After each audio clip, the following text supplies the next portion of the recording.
Next up, a fireside chat between Anil and Saket Jha Saurabh, Head Entertainment Partnerships Facebook, and Satya Raghavan of YouTube. May I have you on stage, please, gentlemen? How are branded videos, digital films doing on each of your platforms? I'll begin with Satya. Sure. Hi, can you hear me at the back? At YouTube, we always think about three primary stakeholders, which is the consumer, the creator, and the advertiser. And when we end up putting all of these three things together in literally everything that we do, we realize that there are amazing opportunities that come out for advertisers and for creators to actually collaborate. Whether it is integrating a brand within somebody's existing content, or whether it is a brand wanting to create branded content using the creator ecosystem. And it all started maybe 3 years ago in India. We had a fantastic experience where we worked with Pepsi.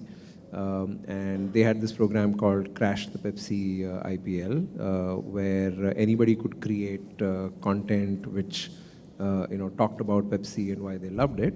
And they would then select the best, and the best of that would play on television. And that's when we discovered that all of these three stakeholders actually ended up coming together to make this program a huge success for Pepsi. So consumers sent in their videos, and we had we had amazingly high quality videos that were sent in by consumers. We had our creator ecosystem, which was helping amplify that message for Pepsi. And you then had Pepsi, which was then curating all of these and then selecting the best of the lot. So we're seeing an amazing interplay that happens between these three key stakeholders in our ecosystem. But there's a lot of conversation where brands are constantly speaking to consumers, brands are speaking to creators, and creators are doing the same across the board. So how has that evolved since that first initiative? Because even folks in my company took part in that campaign. Absolutely. At that stage. Yeah, no, I mean, it's a great observation. We ended up being a bit of a catalyst in that particular program. And since that, we've realized that, and after we also spread out the message on how exactly that campaign worked for all three stakeholders, we also realized that brands and creators started speaking to each other directly.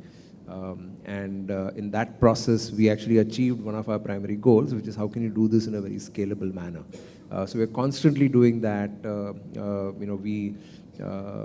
Last year, we started a new format called speed dating, where we had brands give briefs to our upcoming creators, and creators then got like 10 minutes to pitch these solutions to brands. And out of that also then emerged pieces of content that went out there.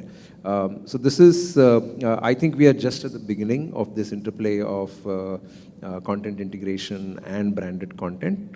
And we really are studying the way in which this is actually a two-way street, where it's not just maybe in other platforms you might actually see, or other media, you might actually see that it's more of one type. We are actually seeing this being a two-way street, where creators and brands are able to speak to each other and create some amazing content. Fantastic. In your case, you were a free platform, anybody could do anything. Now you're building communities which are actually monetizable, which you all in the US have started monetizing. How is that working in your case? Sure. No, so I think, Anil, as a company and as a platform, for us, we feel video is form, not substance, right? What brands are really looking for, and what our conversations with brands are focused on business outcomes, right? For a particular brand with a specific business objective, video might be the best way to go forward on our platform, or it may not be. So in that context, we feel that video is a means to an end.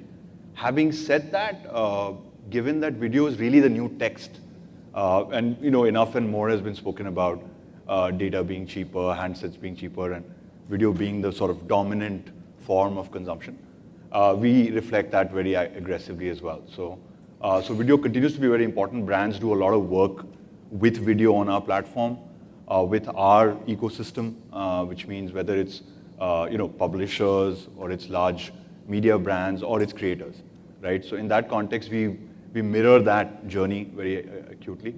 I think what we from a brand's perspective, what we try and focus on is really going full funnel. And typically there would be brands who would be sitting on top of the funnel, focusing on awareness objectives or reach objectives. And there might be brands who might be focusing on conversion at the bottom. And so we feel that from a Facebook perspective, and I mean the Facebook family of apps, which means Facebook, Instagram, WhatsApp, and what have you, the idea is how do you solve for customized solutions for the brand depending on where they are in their brand journey. I think that's really what we focus on. Sometimes that means an app install campaign, sometimes it might mean a content piece, other times it might mean a pure video view campaign, it might mean Facebook Live, it could mean so many different things. So I think that's really the way we approach the market. In terms of, let's get down to each of these. Sure. Let's say a WhatsApp campaign. Yeah. How can a brand utilize that much better? Sure. So see, WhatsApp Or is a great Instagram. example. Yeah, so sure. So WhatsApp is a great example. Obviously, has seen great growth in India. I think I would say that with WhatsApp, we're really at a very nascent stage. But we've already seen some great CRM solutions being built on WhatsApp. Right? And for example, Make My Trip, I can tell you, did a great job with WhatsApp where the entire booking process moved to WhatsApp, and they saw a huge fall in call center complaints. Right? So in essence, they used the intimacy and the interactivity that WhatsApp provides in a manner that they could engage the consumer really well. So I mean, that's one example, right?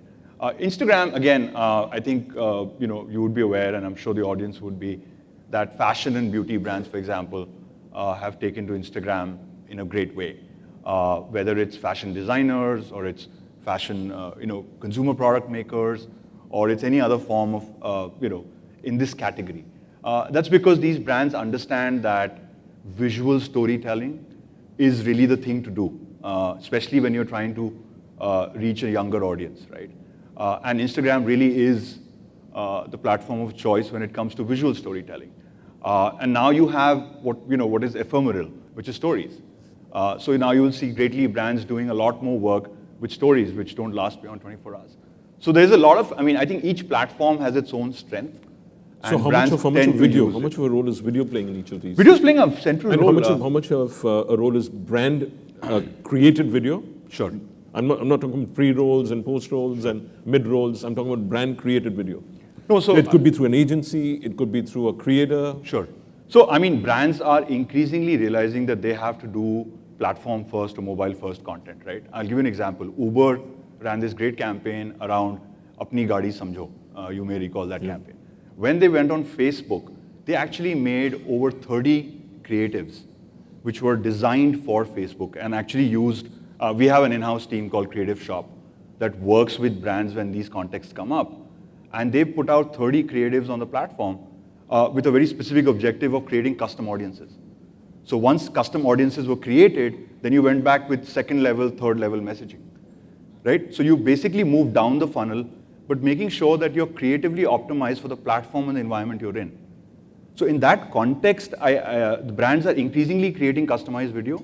In some cases, suppose you're doing a launch or an awareness building campaign, you may supplement your mass media campaign with a certain degree of storytelling, which digital allows you. Sure. Because you can target really well, and you can obviously... and your costs are not that high, you can keep your costs. Well, that depends. That really depends on what you that also I accept, yeah. In terms of, Satya, deep dive again into what brands can really, not just superficially, please. No, absolutely. So if you fundamentally look at a consumer and the reason they would come to a platform like YouTube, it's basically to either entertain themselves or inform themselves or educate themselves. So it's very important for even brands to understand this behavior. And we spend a lot of time trying to educate brands about how they can then fit into this continuum of things, right? So we've also seen brands become a part of the entertainment fabric. We've seen brands do a lot of work in the inform fabric, and obviously a lot of work on the educate fabric as well, right? A lot of our time goes in trying to tell a brand on how they can leverage the platform with these personas in mind. So whether it is a brand which has a car brand which decided to integrate itself into a web series by TVF, or whether it is a beauty brand which decided to tell consumers how best to apply makeup or how best to choose the right kind of product for the right kind of skin, or a brand which just decided to tell people the benefits of particular kinds of behavior or social behavior. We've seen that brands are now appreciating these dimensions of consumer behavior. And they are able to then leverage that very well. So when any brand here, I would say, think about how you can be a part of all of these three types of storytelling, whether it is to entertain a consumer, or whether it is to inform, or whether it is to educate. Take the example of let's say a beauty brand that I just talked about, right?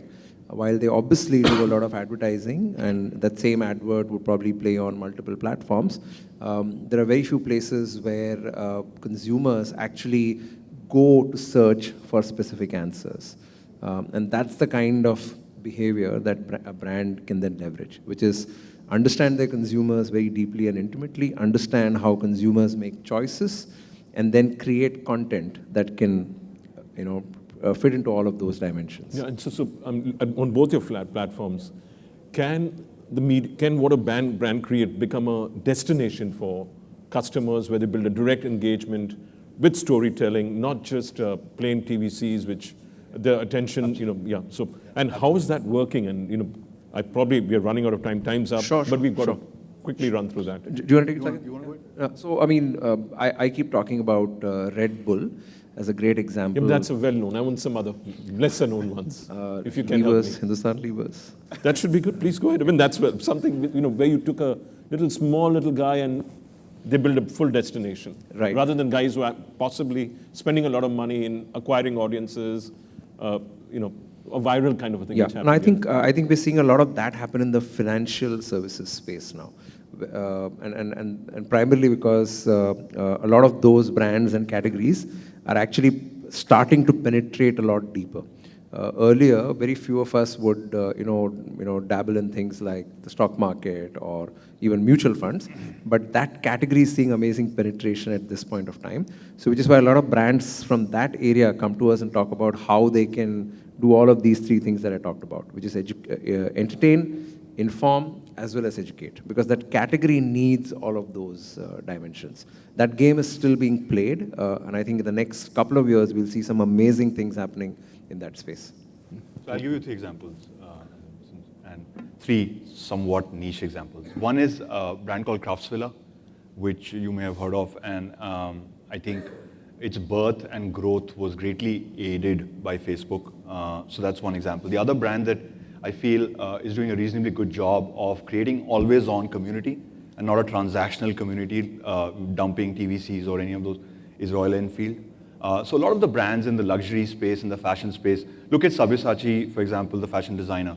You go to his Instagram page, you will not feel like he's selling you a sari. That is there, but there's a lot of storytelling that's happening on Instagram. Royal Enfield is doing a decent job on Facebook. So there are brands who are at different degrees in their journey of understanding that you need to build the community ahead of the transaction and not when you want to transact. Sure, and this will finally lead to transactions. Yeah, and it may lead to transaction, it may lead to transaction offline, it may lead to different levels or different kinds of engagement with the customer. But I think the short answer is that brand managers are at different levels of maturity around this, right? But yeah, I mean, the fact is that one of our big goals is to make brand managers understand that whether it's brand marketing or performance marketing, Facebook has solutions for both. But the fact is that unless you build a community and have a certain thematic play in the market, you're likely to not build a long cohort of consumers. And the last point I want to make, which is interesting, is that one of the things that we've seen on our platforms is creators are becoming brands, right? And I can say that over time we will try and aid their monetization journey as well. So this is not just the conventional brands as we know it, the big brands as we know it, but it's also content brands finding a voice on the platform and being able to monetize what they do best. Now, it could be merchandising, or it could be subscriptions, or it could be advertising. It could be any form of revenue. So I think brand building has a much wider connotation. Sure, I get that, yeah. When it comes to Okay, the best practices for brands to build communities on YouTube. And I know that search engine, you've got to get your right words, SEO, you've got to get all that. Yeah, I think possibly the best practice that a brand can follow is to actually think like a creator, right? Which is exactly the flip, a little bit of a flip of what Saket just mentioned. But we encourage brands to actually think like creators. Create that consistent output of content, which can then constantly reach out to the consumers. Appreciating the fact that that content is then always there, right? Because it's a place that people will come back to, whether they come back through search or through our own algorithm that might then push out the best possible video for you. I think that's a singular message, which is think like a creator, work with our creators. They're amazing people to work with. They understand consumers. That's how they keep creating content day in and day out, and they will be able to get some of those insights to the table. And do they need to set up separate teams, invest a lot of money, or cheap and cheerful videos also useful? Get fans to upload videos, link it to their channels. Yeah, it's really about the message, right? I mean, we always encourage our creators, a lot of our creators come back to us and say, hey, should I have a 3-minute video or a 10-minute video? And our insight or learning is always that, stick to exactly the length that you need to tell the story. Right? So it's not about a 5-seconder, not about a 30-seconder or a 3-minuter. What is your message and how long do you need to tell it well is actually what you should focus on, which is what we've learned from our creator ecosystem. Fantastic. Time's up. If I continue, I would love to spend another 2 hours with you. Thank you very much, Saket, and thank you, Satya. Thanks. Really been, next time we'll probably have an hour-and-a-half long session.